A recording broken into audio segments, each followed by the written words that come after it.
Hi guys, welcome back to my channel. And for today's video, gumawa ako ng explanation para sa mga nagtatanong tungkol sa mga PCD ng kanilang mga multicab, ano?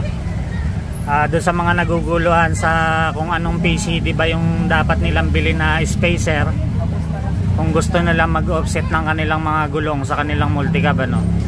So, papaliwanag ko na maayos sa inyo kung ano ang PCD 114 at ang PCD 100, kung ano yung pagkakaiba nila, no? So ganito lang kasimple yan guys, no? Dahil nga yung multicab ko ay medyo old model, hindi ito scram, isa itong AutoSam na nung nasa Japan pa ay malamang ito yung mga may makina na F5A engine na 6 valve. So dito na lang to pinalitan ng engine na F6A siguro nung dumating sa Pilipinas. Pero ang original na engine nitong mga ganitong modelo guys ay F5A na 6 valve, okay? Dito na tayo sa PCD guys na ng ating mags at nung spacer na dapat nyong bilhin para hindi kayo magkamali, ano? Ganito lang po yung pagkakaiba nila.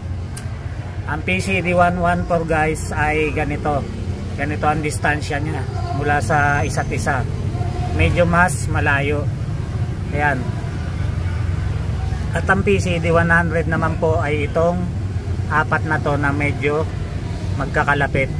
So pwede nyo pong sukatin yan at i-convert nyo sa inches.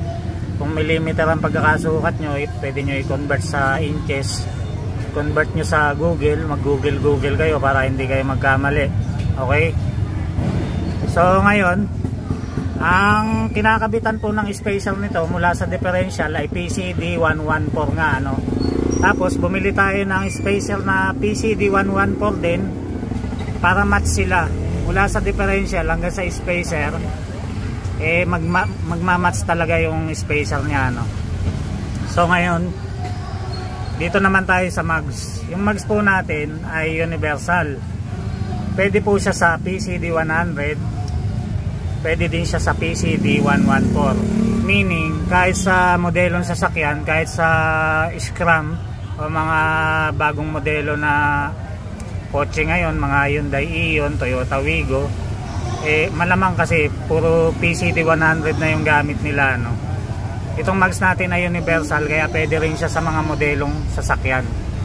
Meron tayong magagamit na butas na pang PCD 100. So ngayon ang ginamit natin ay ang PCD 114 kasi nga old model tong sasakyan natin. Ganyan ang mga PCD ng mga dating sasakyan, mga 114 sila, no? Yung distance nya is medyo mas malayo.